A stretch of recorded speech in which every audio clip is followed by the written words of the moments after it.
All right. Hi, everyone. Good morning, good afternoon, good evening. My name's Tobias. I'm coming to you from Cambridge on behalf of the Arm AI ecosystem team. So welcome to you, whether it's your morning, your afternoon, your evening. It's great to have you here today for another installment in our Arm AI Virtual Tech Talk series. This is the series that brings you the latest in AI trends, technologies, and best practices from the world of the Arm ecosystem, whether it's presenters from the ecosystem in our amazing partner program, or indeed speakers from Arm as well. So it's great to have you here today. I'm really excited to have you and joining us today. And also a special shout out again to our YouTube viewers. This is the second time we're live streaming on YouTube. Pretty sure it's all working good. So great to have you there. And for those of you watching on YouTube, of course, if you want to ask any questions, do have a look in the chat. I've just posted there. You can join our Zoom call and ask our presenters today all the burning questions you have about this amazing topic from one of our partners, AXELL Inc., talking about optimizing neural network inference on NEON and Vulkan using their Ailia SDK.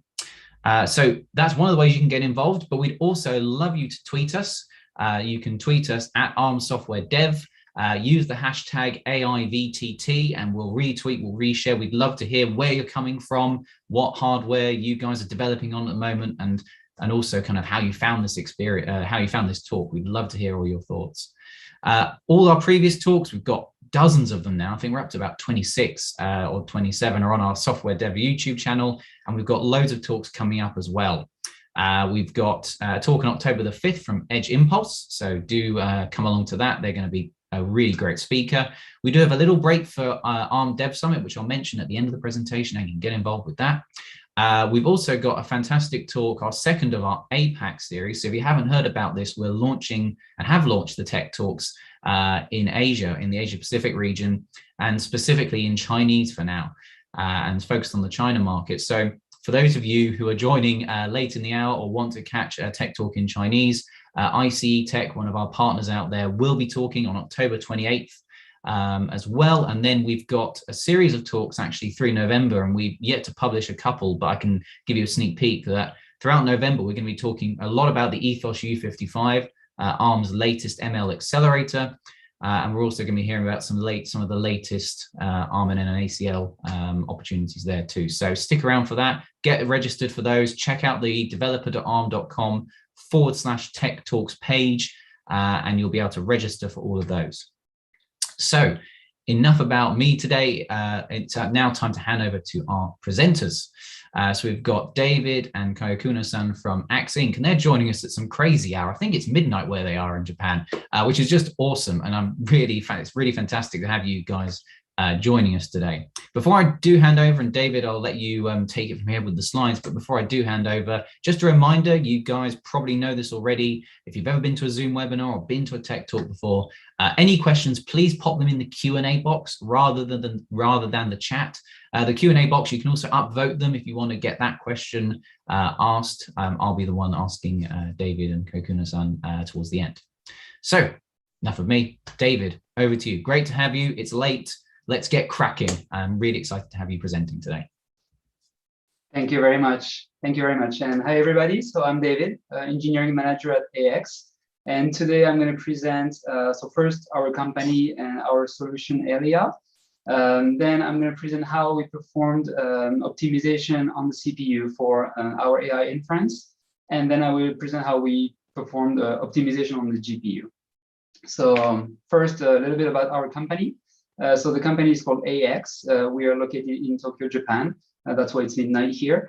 And we focus on AI. So we develop AI framework and tools around AI. We also do AI consulting and train models for our clients. So a little bit about our philosophy. So basically, we think AI is already pretty present, but it's going to be everywhere in the near future. It's going to be every device we run some kind of AI. And we want to be part of this transition. We want to be part of this growth, and we want to make it easy for people, not just engineers, but make it really easy and secure for people to develop cool things with AI. So, but the thing is, there are many challenges when you work with AI, especially for edge devices. So I listed a few of them here. So there are many AI models. All of them have been developed with different frameworks, using different programming languages.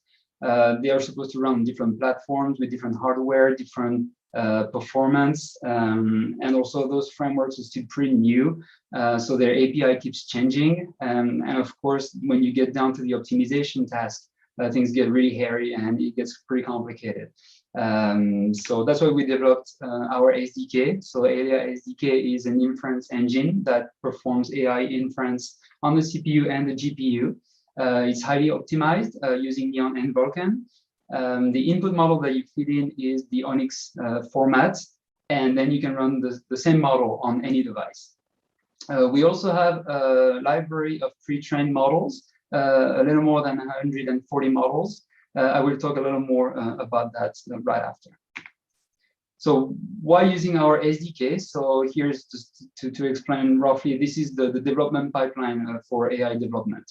So it's a lot of steps. First, you have your AI task that you want to perform. You need to find which model is best for that. There's a lot of R&D going on in the field. There's a lot of models, each of them with their specificities. So you have to understand which one fits your needs. Then you have to set up your dev environment, convert the model, write some pre and post process code, and then run on the edge device. I mean, it's a lot of steps. And if some of them go wrong, sometimes you just have to go back from the first step and just try again with another model. So we tried to make this pipeline easier. Basically, with our SDK, you install the SDK, which is a very simple procedure on most devices. Then you just download the model, and then you just copy paste pretty much the sample code to integrate the model in your application. So a little word about the architecture. So at the top, you have those models and the layers. So at the moment, we support more than 100 layers. So obviously all the models from our library are supported. Then when you get down to the API of the SDK, we have high level, you can access it with high level programming language, such as Python or C#. But if you want to customize it more or see what's happening inside, you can also tackle the C++ API and really get things to do exactly what you want. And under the hood, that part is obviously automatic, but we do a lot of optimization. So we optimize the graph at runtime, and we have a bunch of accelerators to just make things run as fast as possible when you run the inference. And then below that, of course, you have the APIs that just talk to the hardware, and the two of those we are interested in today are Vulkan and Neon. So the library of models that I talked about is actually a GitHub repository, which is public. Here's the URL. Please take a look. So the models are classified in categories. Some of them are the typical tasks that you do with AI, object recognition, pose estimation. But we have some more surprising models, actually. Please take a look. And within each category, you have different variants of models, depending on the hardware that you're targeting or the accuracy that you want. So for example, with the pose estimation, if you want to run it on mobile, you might want to have something very lightweight and not super accurate. But if you're running on a more powerful device, you might want to have 3D pose estimation. And so you just pick the one that fits your use case. And of course, all those models have sample code in Python, C++, and some of them have Unity samples as well.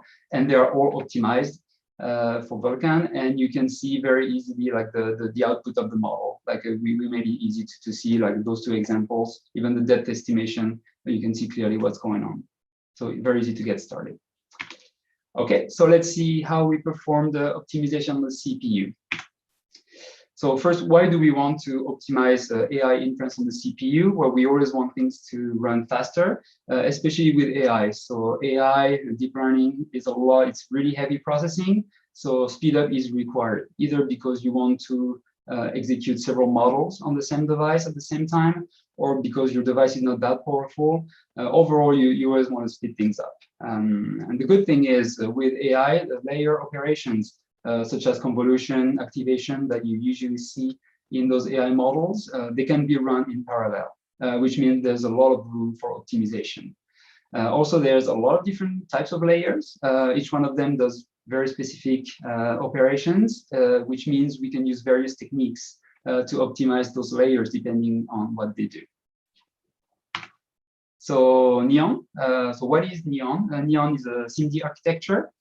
Basically, NEON registers are considered as vectors of elements with the same type. So for example, float or integers.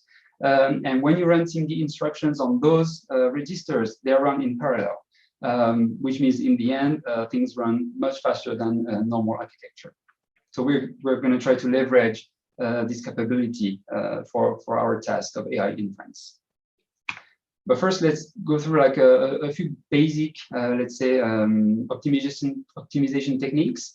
So most of them are not NEON specific. I mean, some of you might already be working with low-level C code, and you might already be doing some of those optimization techniques. But just to get back to the basics. So one of them is to avoid branching. So modern CPUs do branch prediction. They do it pretty well, but when they do wrong, the penalty is pretty high.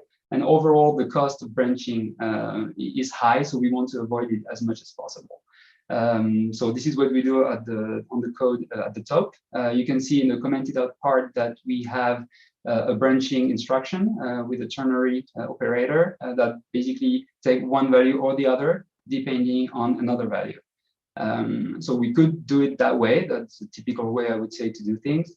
But then there's a branching in there, and we want to avoid this. So we could actually transform this code with the set of instruction, SIMD instructions below, which does the exact same thing, but using NEON SIMD instructions and avoiding the branching and overall running faster.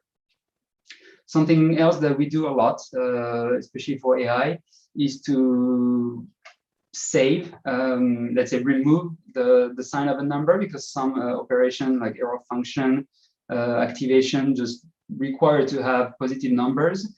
So you kind of want to get rid of the sign, the time to do the processing, and just put it back afterwards. And you can do it very efficiently with bit manipulation. So this is what we are doing on the left. We have maybe a negative number that we just shift everything to save the sign and the mask. Then we get the absolute value from it, perform whatever you need to perform on this absolute value, and then you can restore the sign of the number afterwards. So everything with XOR operations, so everything with bit manipulation, which is pretty fast.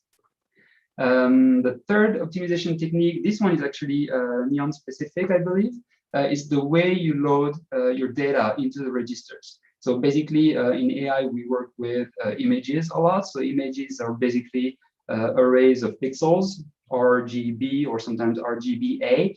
And when you load those in the registers in memory, you have all those channels kind of mixed up together. And depending on what you want to do, it can be a little awkward to work with those channels or mixed up together.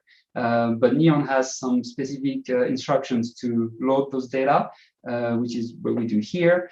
And actually, then the channels are actually kind of set and aligned properly in the registers, which makes it way more efficient to work with them afterwards.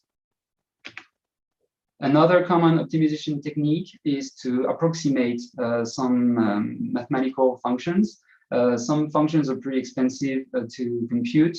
For example, the logarithm. We use those quite a lot in AI, but approximation is good enough. So what we try to do is to approximate them with something less expensive. So this is the approximation. It's not all the code, but for the log. Basically, I removed the SIMD instructions, so that's why you don't see any NEON instruction in there.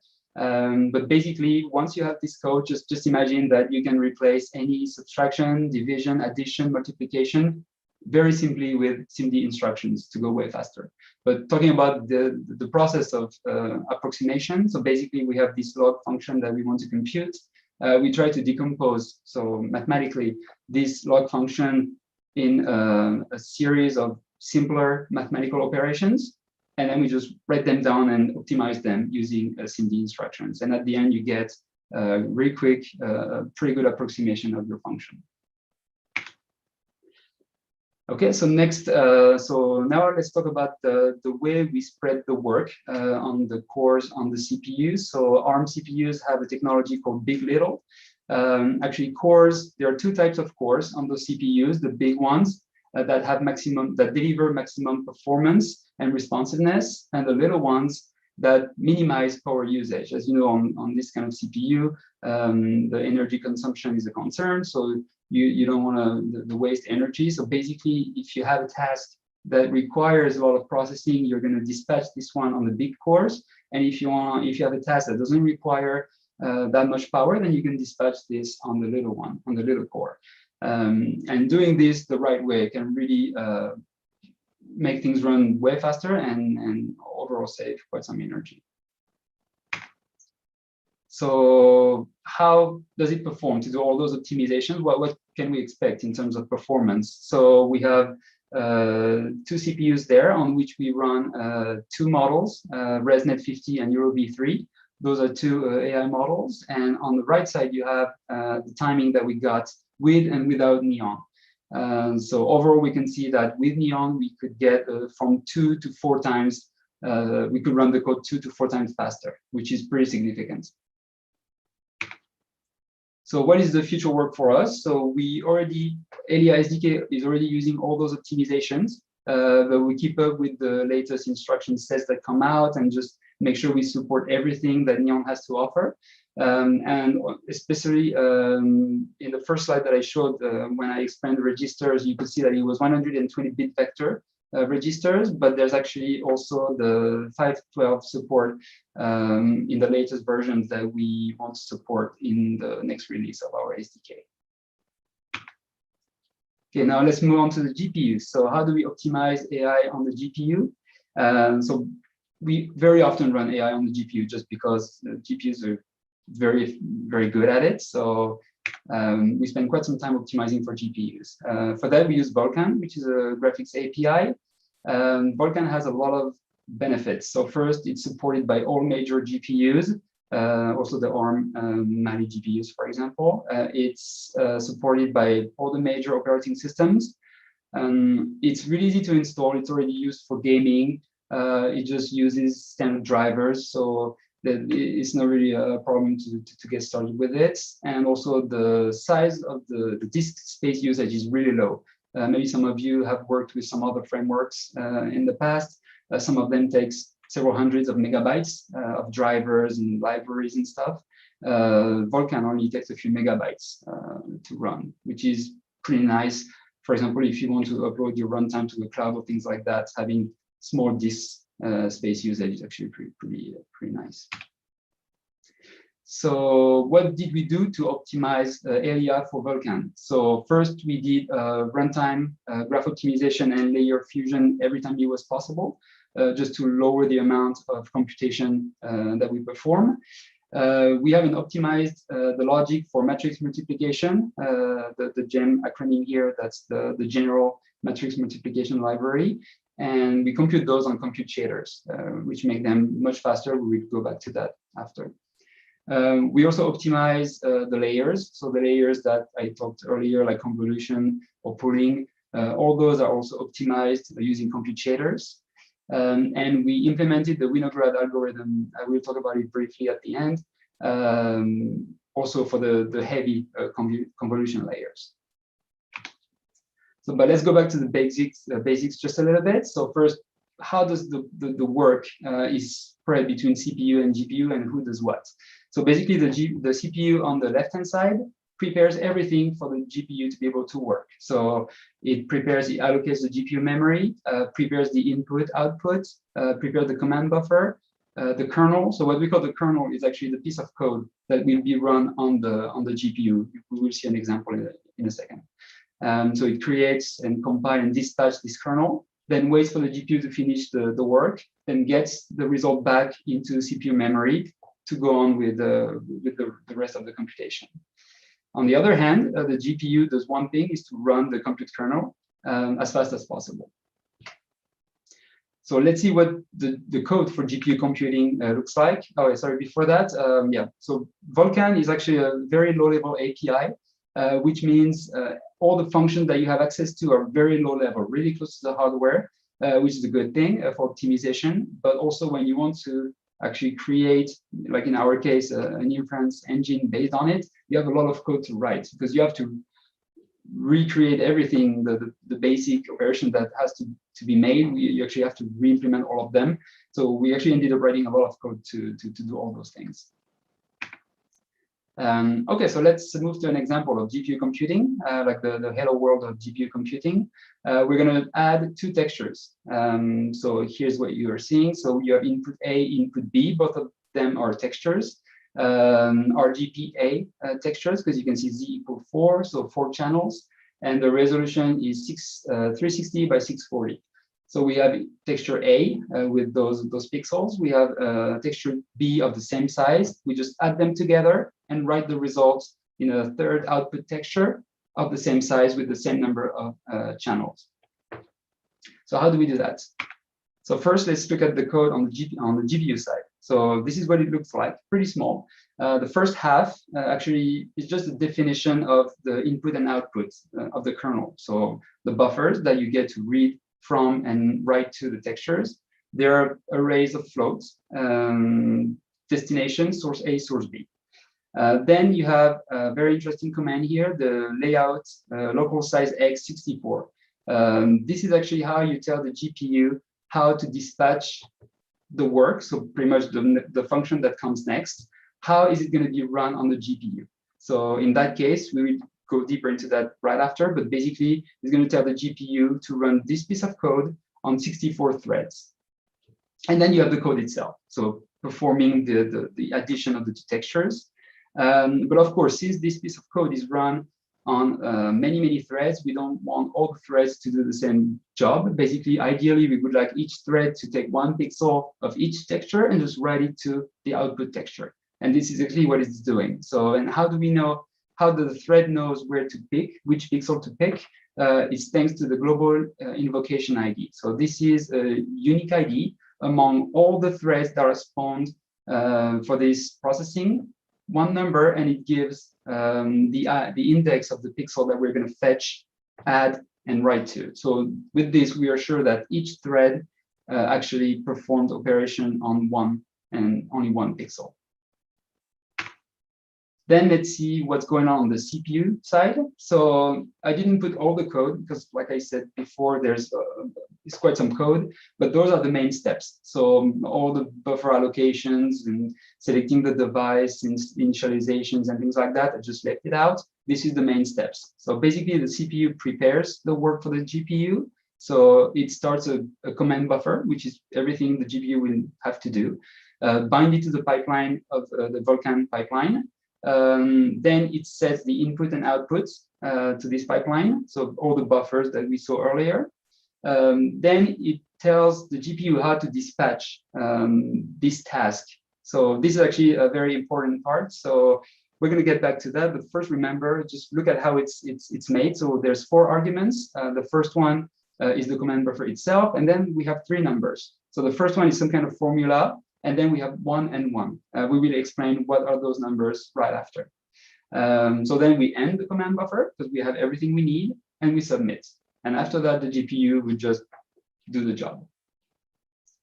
So let's go back to those numbers. Actually, those numbers were a work group. So this is a concept. This is how we tell the GPU how to run the work on the hardware. So basically, the dispatch command tells the GPU how many work groups there's going to be. And this number here is the group count. And within each one of those work groups, there's a number of threads. And this number of threads is the number that we saw earlier. It was 64 in our case, and it was called the local size. So you have this pyramidal structure like this, where you have a bunch of work groups, and within each work group, you have a bunch of threads doing the job. Okay, so this is the hardware, an example of GPU, the Mali G76. So we'll see how those work groups and threads map onto this hardware. So this particular GPU has a bunch of shader cores, so from 4 to 20. And within each one of those core, you have execution engines, so 3 of them. And actually, you will have, you remember those work groups we saw before? You're going to have one work group is going to be assigned to one execution engine. So this is why the CPU has to tell the GPU how it's going to spread, because although you wouldn't know how to put the work group, but this is how we specify. And then each work group will schedule the threads internally afterwards. Okay, so let's go back to what we saw earlier. Now that we know what is a work group, what's the thread, how does it map to what we saw before? So you remember that dispatch command that we had with 4 arguments. So the first one that I didn't write here is the command buffer itself, and then we have 3 numbers. So those are the group counts, X, Y, and Z. So group count is the number of work group that we're going to have. You can define it in 1 dimension, which is what I did earlier. You remember there was 1 number with a formula, then 1 and 1. That means it was a one dimension distribution. But if your problem fits more like a 2D structure, for example, matrix multiplication that we're going to see after, it's more like a 2D problem. So you can use a 2D division. If you have a computer simulation in 3D, you might want to use a 3D, 3-dimensional work group distribution. It's really what is best for you. But then in the end, the number of work group that is going to be started on the GPU is always the multiplication of those 3 numbers. And like I said earlier, 1 work group is assigned to 1 execution engine. And of course, the goal is to keep the GPU as busy as possible. So we want to have, as much as possible, all the execution engines busy. So you want to kind of tweak the work group and the distributions so that happens. Then on the GPU itself, we have this layout local size 64 command inside the GPU code. This is actually how many threads will be started within each work group. And same here, you want to keep the GPU as busy as possible to go as fast as possible. So you kind of want to find the right number to do that.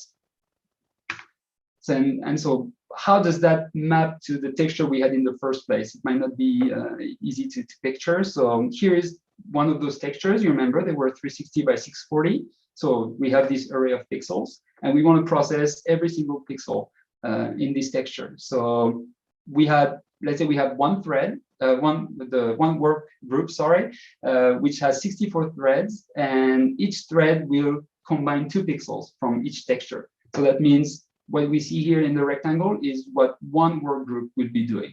It's going to merge that part of the texture. But then we need to do all the texture, of course. So what we're going to do is we're going to have another work group next to it that's going to do 64 more pixels, and then another one that will do 64 more, and so on until we cover the entire texture. And everything, of course, will be run in parallel as much as possible. And that gives us our group count, actually. So the group count is the number of work group that will be created. In that case, it's 360 by 640, which is the total number of pixels that I have in my texture, divided by 64, which is the number of threads in 1 work group. And that gives me the number of work group that I'm going to have. And if you remember, it was the number that I had in my dispatch commands at the beginning. So how do we choose this local size, work group, and everything? So basically, just know that there's a maximum number that you cannot go over. So that's GPU dependent. But for example, on the G76, it's 384 per dimension. There's a max value per dimension. And there's also a max value for the number of threads that you start within a work group, which in that case is also a 384.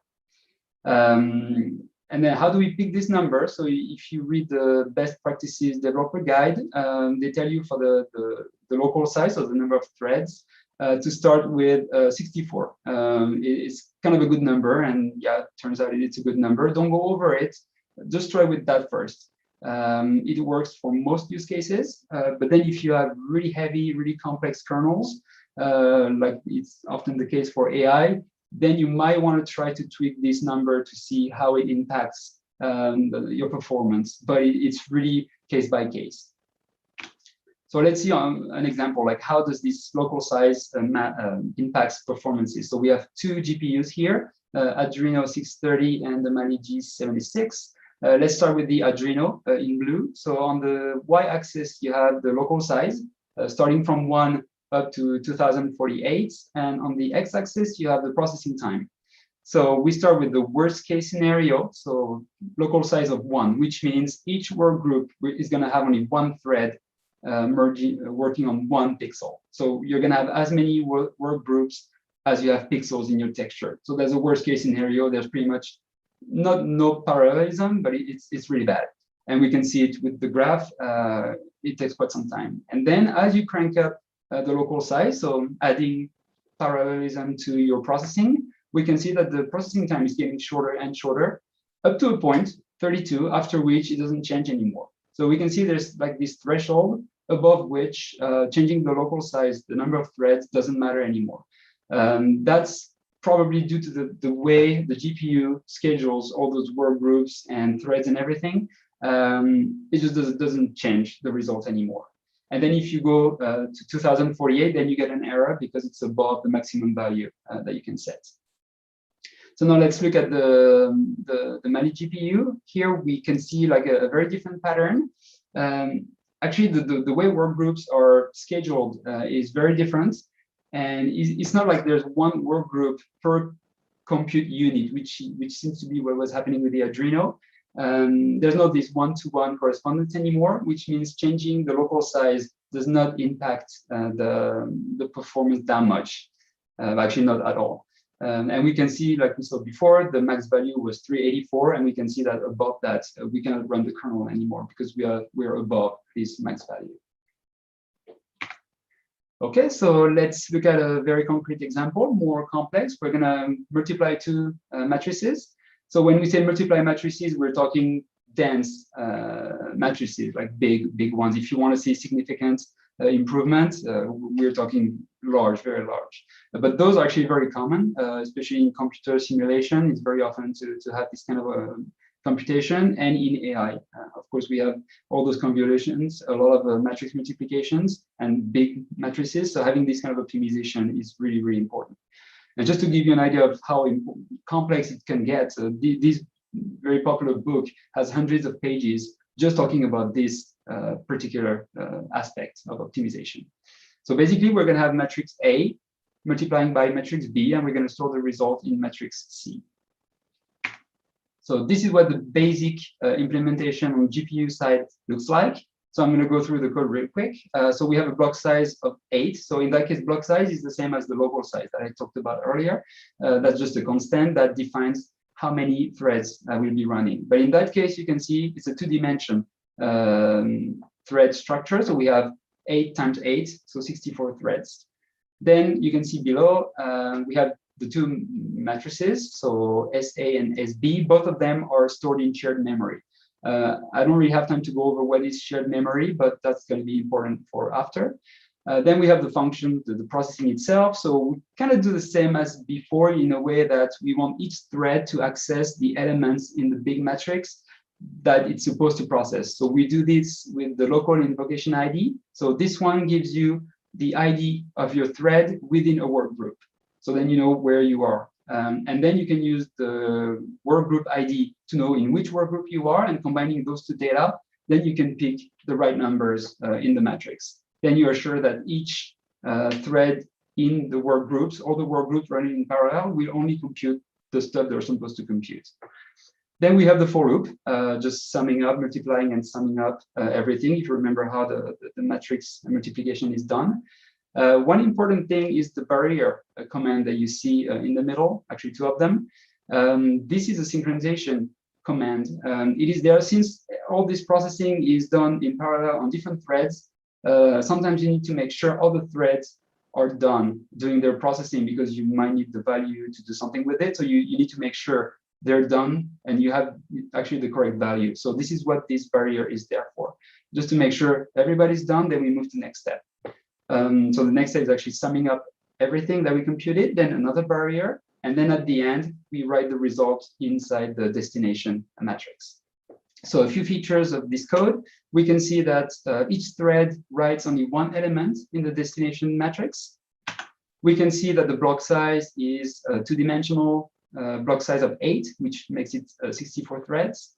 We can see that both matrices are stored in shared memory. This is the shared keyword right there.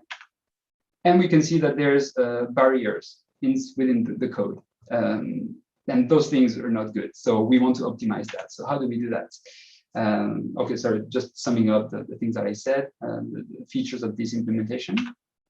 So there's a lot of research about matrix multiplication. This paper in particular gives us 3 very interesting facts.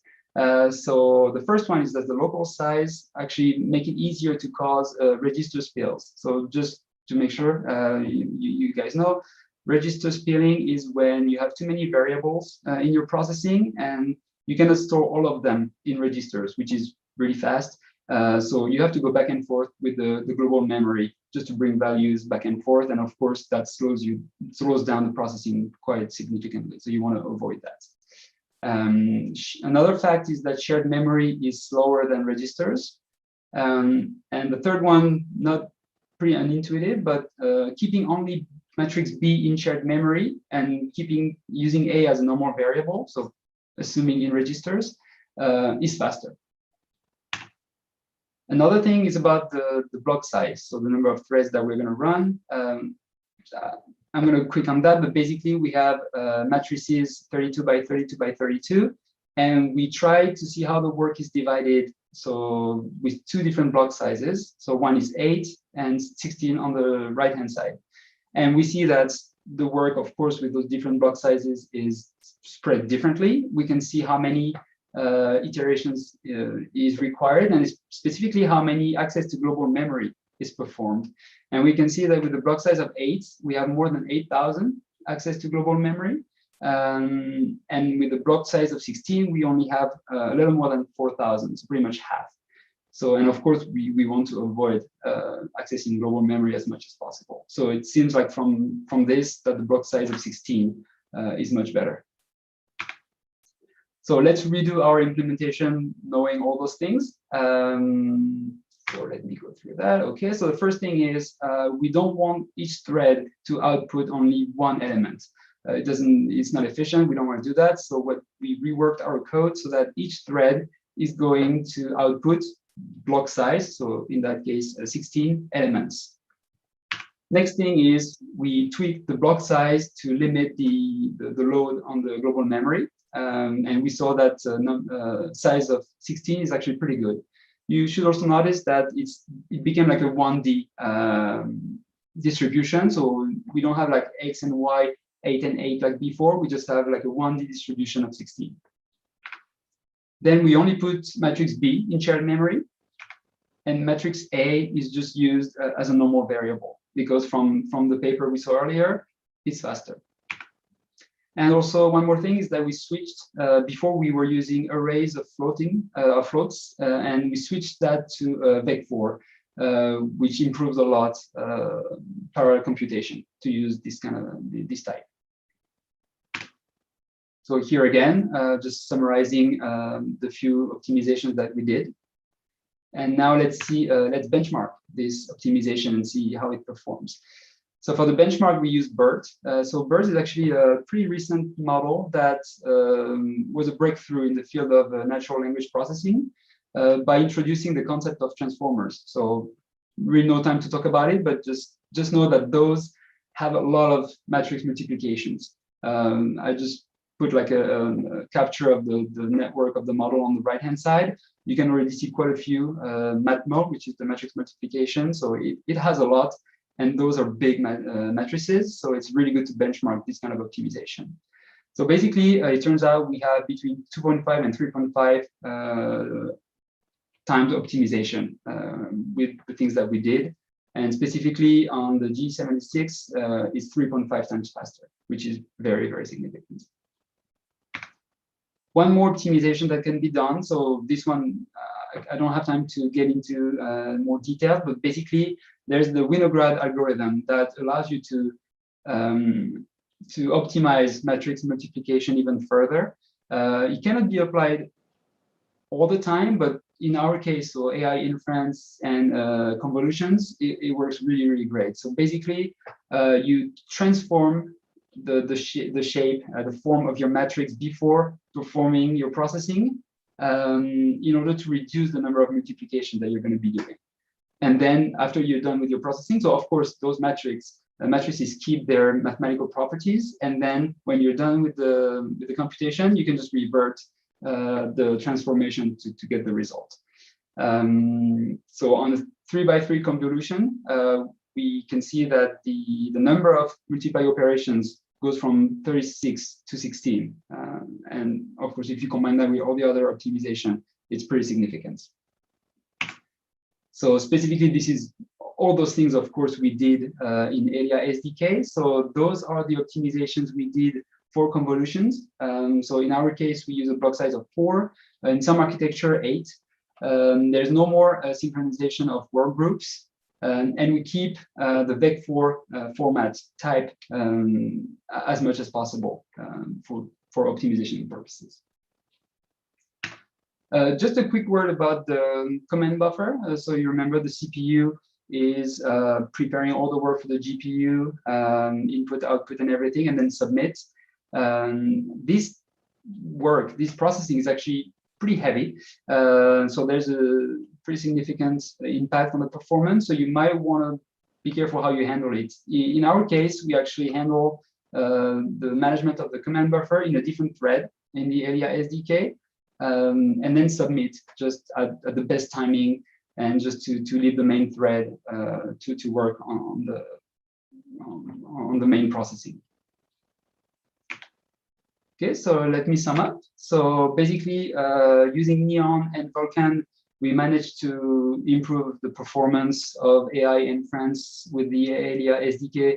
I mean, with standard drivers on all devices and all operating systems, which is pretty cool.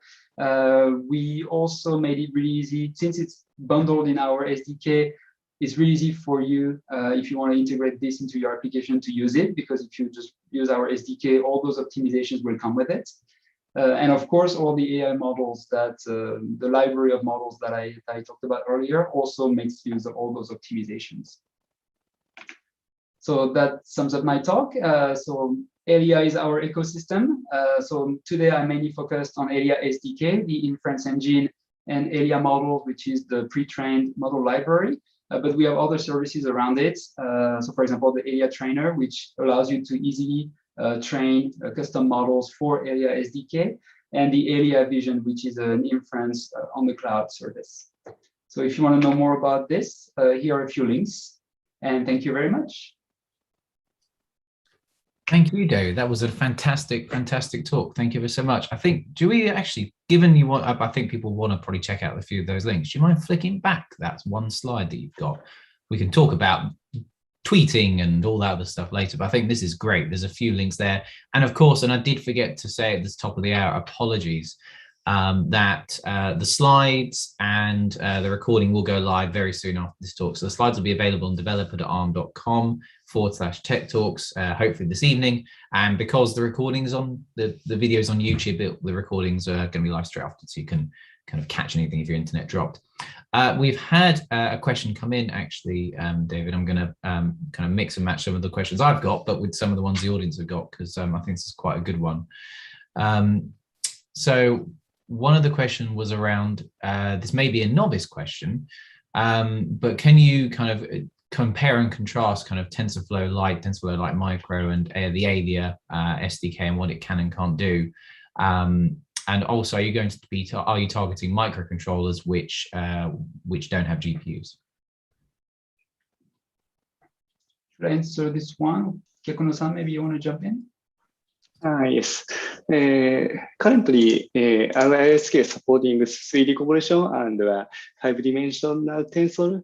So TensorFlow Lite cannot control the complex model like, for example, GAST is a 3D post-estimation model or something. So Ailia SDK can inference a very complex model. It's a main advantage of our SDK. Thank you, Ken. Do you understand? And yeah, no, that's great. Thank you. And and also, actually, I should point out, as you can see there, you've got a free trial version of the Ailia SDK available. So please go and check that out. We'll paste the link in the chat shortly with the link to that, so you can go and do that. And do keep your questions coming. We've got about 5-10 minutes or so. So this is your opportunity to get your questions asked to our presenters. Can this, and a couple of questions I've been kind of noting down and going through. So is this SDK, for instance, can it run, let's say, a transformer model which has been created with PyTorch? Yes, it can actually. So we support the inference transformers with PyTorch. Actually, we have an example in the Ailia models, the BERT. Actually, the BERT model that I talked about earlier, I mentioned that it's using transformers. And yes, this one runs with Ailia SDK and with all these optimizations that I talked about. So yes, no problem. Brilliant, that'd be great. That's fantastic. Yeah, BERT's very complex ones, that'd be good. And is the SDK compatible with 3D convolution and tensors? Yes, it is compatible with 3D convolutions, 5D tensors. I'm trying to think of a model that is using those. We have Flavor, actually, which is a video interpolation model. Basically, you give it a video at, let's say, around 25 FPS, and it produces a video at 30 or more FPS. And this one is using these kind of features. We also have Mars, which is an action detection model. And this one is also using those features. And they're available in Ailia models. Brilliant. Thank you, David. And yeah, do keep the questions coming. We've got time for a good few. So don't be shy. Put them in the Q&A box. Be happy to ask David and Kakuna-san as well. And of course, I should also point out that it's been great because we are having you guys back in a couple of months to our APAC series, talking in Chinese on this topic. I don't know if it'd be yourself or one of the other presenters presenting. Don't know if you speak Chinese, David. I wish, but I don't. And I'll also web your host then, but because I don't speak it either. But no, it'll be a great opportunity to hear about that as well. So. Any final questions from the audience? Last chance. Oh, we've got one from Vasilis actually in the chat. And normally I will make an exception on this occasion. I'm normally only taking the Q&A, but I will make an exception in the chat. So do you use Arm Compute Library in any aspect to help optimize the ML workloads on CPU and GPU? Okay, Kakuna-san, you want to take this one? Sorry, please wait. In CPU load and GPU load, we are use all of the デビスさんなら全ての CPU と GPU を使うってなんて言えばいいんですかね。最大限使う的な。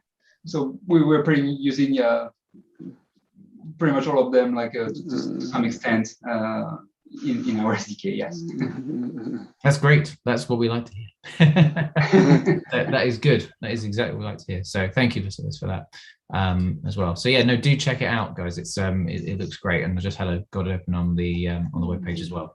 Another questions just come in, and I guess kind of let's round off the Arm suite of software. What about Arm NEON? We mentioned Arm Compute Library. Is there support as well for Arm NEON within the SDK? Does it? So is the Arm NEON support as well? And we mentioned about ACL Arm Compute Library, and it's the same for Arm NEON too. Currently, we do not use Arm NEON, and we implement ourselves in the NEON and Vulkan. So currently, we are using our original environment. We'll get you using it soon.